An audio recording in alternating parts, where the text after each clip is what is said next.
I would like to begin by thanking the organizers for inviting me to the conference, as well as the other participants for their very thought-provoking papers.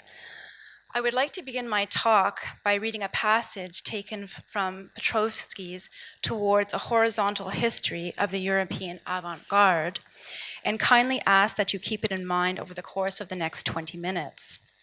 The passage is taken from a section in the text that addresses geographical tensions and material conditions and goes as follows. Quote, on the one hand, there are Paris and later New York as international centers of culture. On the other, regional capitals placed in national context, such as Belgrade, Copenhagen, Oslo, Prague, Vilnius. Obviously, in the hierarchy of art historical narratives, the former are highly appreciated, while the latter are often underrated or ignored. In order to address this issue in more detail, I want to ask another question. Apart from the ideological conditions, what were the material conditions which supported the national constructions of the history of modern art? The following, the emphasis is mine. I think that what mattered most was the lack of direct communication among cultures. If there was any intercommunication at all among marginal cultures, it was via the center, as can be observed on every level. The cultures of particular regions, the Balkans, Eastern Europe, Scandinavia, looked up to the West and not one another. They drew information about each other predominantly from the West and not from other margins. End quote. In May 1955, American, British, and French forces ended their military occupation of West Germany, and the country became a member of the North Atlantic Treaty Organization, also known as NATO. Later that same month, East Germany, which feared that West Germany's joining of NATO would further its own isolation and threaten peace in Europe, joined the Warsaw Pact. In a Central Committee meeting that took place shortly thereafter, Walter Ulbricht, General Secretary of the Socialist Unity Party, claimed that East Germany's new political and military alliance was a chance for the country to at once promote peace and friendship and to gain recognition on the other side of the Baltic, and strongly encouraged party members to cultivate relations with the Nordic countries. To develop relations with these countries, members of the Socialist Unity Party began to travel across the Baltic, where they established friendship societies, opened cultural offices, invited representatives of foreign communist parties to meetings and congresses in East Germany, and organized Ostseewoche. Ostseewoche, a festival that took place in Rostock every summer between 1958 and 1974, offered Denmark, Finland, Sweden, Poland, the Soviet Union, and East Germany the opportunity to showcase their achievements in sports, science, and culture. Given the theme, the Baltic Sea must be a sea of peace, the festival attracted tens of thousands of national and foreign visitors, and within 2 years of its inauguration, was complemented by art exhibitions and photography shows. Notably, the Biennale art exhibition of the Baltic Sea countries, Norway and Iceland, and the International Photo Show of the Baltic Sea countries, or IFO for short.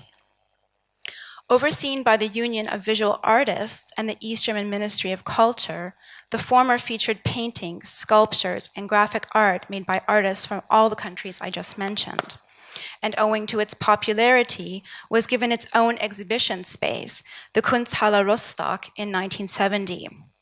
While the latter exhibition, the subject of my talk today, initially included images taken from photographers from Denmark, Finland, Sweden, Poland, the Soviet Union, and East Germany. It would expand its scope to include the work of photographers from Norway and Iceland in 1970, from Lithuania in 1976, and West Germany in 1980. IFO was initially organized by the Central Commission for Photography, an organization that was founded by the East German Cultural Association in 1959, and tasked with overseeing all major photography exhibitions and publications in the GDR. It took place annually in the 1960s and biannually in the 1970s and 1980s. and was open to the public anywhere from 1 to 6 weeks during the summers. While it never wavered in its agenda to help cultivate relations between those living in and around the Baltic region, its content did change, as one might expect, over time. Between 1960 and 1974, when the Central Commission for Photography encouraged workers to rival the output of professional photographers in an attempt to democratize the medium of photography, the exhibition largely featured amateur photographers whose images captured rather orthodox subjects and subject matter. Young lovers, happy families, children, as well as land and seascapes. We can see two examples of this here. Printed and taken from IFO's 1974 catalog, the one on the right of a happy family walking along the beach is by Ulrich Burchard, a photographer from East Germany. The one on the left of a man and woman embracing, it's your right, is by Bent Berling, a photographer from Sweden. By 1976, the exhibition began, however, to include other kinds of photographs and photographers. This was due to two factors. The first was that West Germany, calling an end to the Hallstein Doctrine, officially acknowledged East Germany and allowed other Western countries to do the same. No longer having to work in isolation, the Central Commission for Photography invited members of the Danish Society of Photography, the Central Board of Photography Organizations Finland, the Norwegian Society of Photography, the Association of Polish Art Photographers, the Lithuanian Society of Art Photography, and the Nordic Photography Association to help jury the exhibition, which was consequently renamed the International Photo Show of the Baltic Sea States, Norway, and Iceland, or IFO Scan Baltic for short, to reflect its international jury and composition. Together, these members decided to include the work of art photographers in IFO. The second factor, which is not unrelated to the first, was that the medium of photography was finally being recognized as an autonomous art form in the GDR around this time. Now, before discussing IFO any further and why it deems consideration in a conference aimed at theorizing the geography of East Central European art, I would like to spend a few minutes outlining how photography's new status altered the working conditions for East German photographers and increased both their exposure to international photographers, and their chances to circulate their work in the GDR. In 1977, 1 year after the Central Commission for Photography decided to expand IFO's committee, and the same year that photography was given its own section in Documenta, photography was the subject of a state-sponsored exhibition titled Medium Fotografie. The show opened on December 4th at the Galerie Roterturm in Halle and marked a pivotal moment for East German art photographers. Not only had the vice president of the Union of Visual Artists, Hermann Raum, declared that Medium Fotografie ended, quote, the old argument about whether photography is a visual art form, end quote, in the exhibition catalog's introduction, but their work, notably that of Arno Fischer, Evelyn Richter, and Christian Boschart, was featured next to the work of August Sander, John Hartfield, and Laszlo Moholy-Nagy, suggesting a lineage between them and the avant-garde of the 1920s. Following Medium Fotografie, several institutions in the GDR began to take the initiative to exhibit the work of established 20th century photographers.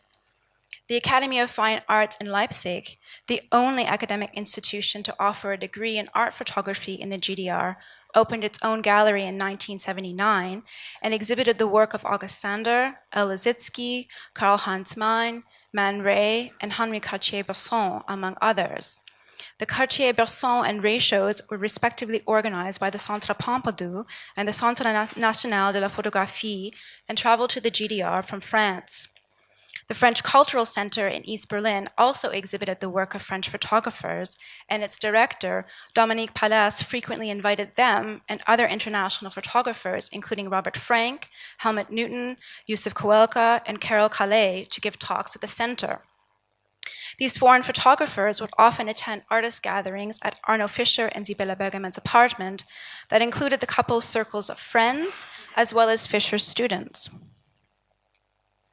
So here's one print that was badly damaged because it was actually thrown and then retrieved from a dumpster in Prenzlauer Berg after the Wende. And it depicts Calais and Fischer at one of these gatherings in the latter's apartment on the Schiffbauerdam in East Berlin. Invited by Fischer, many of these foreign photographers would also participate in studio critiques and discuss photography at the Academy of Fine Arts in Leipzig, where Fischer was employed as a professor of photography in the 1980s. They would also meet with East German photographers outside these settings to discuss their work. Robert Frank, for instance, spent a lot of time with Fischer and his inner circle in East Berlin. Taken by Roger Mieles, the image documents Frank viewing Fischer's Situation Berlin, a series that captures everyday life on the streets of Berlin throughout the 1950s, and that you saw one image of from yesterday when Carmen showed the cover of Socialist Spaces, a volume edited by David Crowley and Susan Reed. This next image captures Frank surrounded by some of the most well-known East German art photographers, including Helga Paris, Sibylle Bergemann, and Gundula Schulze-Eldovi, looking at the latter's series Hamelin.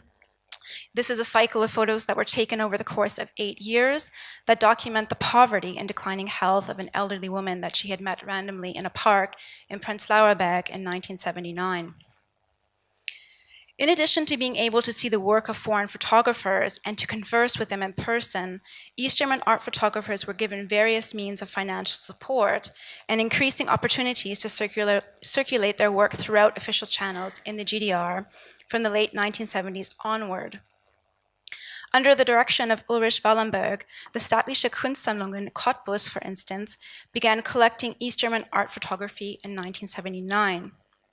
The Union of Visual Artists followed this initiative in 1983, when it requested that Ulrich Domrosa, the current curator of photography at the Berlinische Gallery, build a collection on the photographic history of the GDR. Over the course of several years, he collected 900 photographs taken by East German art photographers, all of which are now part of the Berlinische Gallery's collection. Using funds from the East German Cultural Fund, the Central Commission for Photography also began to offer photographers stipends ranging from 1,500 to 6,000 East German marks. Between 1982 and 1985, the Commission awarded 100,000 East German marks and thereafter 80,000 East German marks to art photographers per year.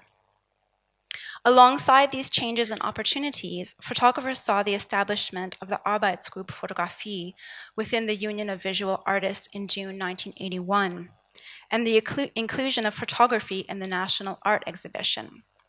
Established in 1950 and held approximately every 4 years in Dresden, the exhibition had initially featured the work of painters, architects, sculptors, and graphic and ceramic artists. In 1982, the Cultural Association, decided to expand its scope and finally include a section on photography, allowing the photographers mentioned so far and others to circulate their work in a prominent national art exhibition. Photographers also had the chance to exhibit their photographs in the over 500 state-run and private galleries that either opened or began to exhibit photography for the first time, and to publish their photographs in Photographie, a specialized photography journal that had been overseen by the Central Commission for Photography since 1959.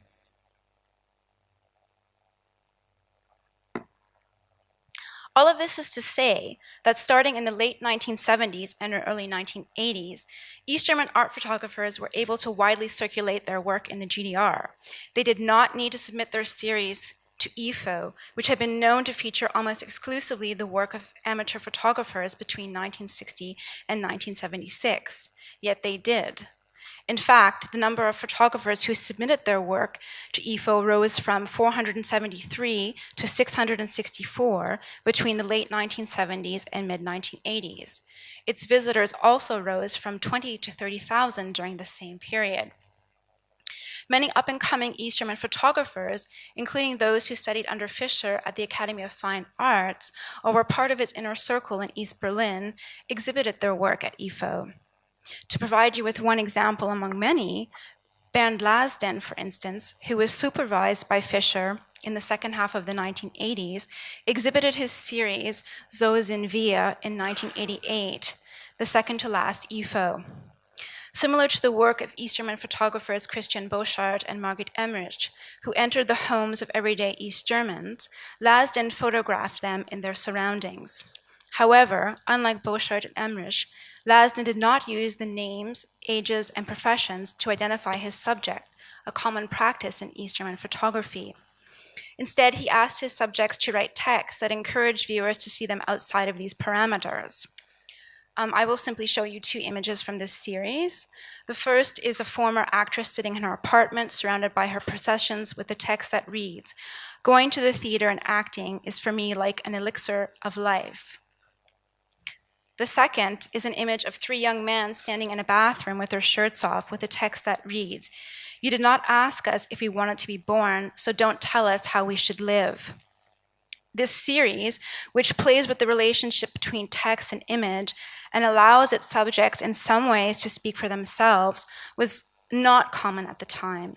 And I show it briefly here today just to demonstrate that IFO was a rather forward-thinking venue for photographers in the latter half of the Honecker era. In closing, and in light of the material that I've just presented, which, by the way, I've only really been working on IFO and these series for the last couple of weeks in preparation for today's presentation, because I'm very interested in modes of circulation in the GDR, and I want to include these lesser-known exhibitions in my book. So, in closing, and in light of the material that I've just presented, I would argue that Lasden and other photographers like him relied on the IFO not simply to gain exposure in the 1980s, but to cultivate relations with international photographers and to learn firsthand about photographic developments in the Baltic region, Norway, and Iceland. In short, and to return to the passage that I opened with, I would contend that there was, in fact, intercommunication between marginal cultures, and that while East German photographers did look to the West, there's certainly no denying this, they also looked to surrounding countries and to those across the Baltic, and that their understanding of photographic cultures from these countries was not always mediated by the West. Thank you.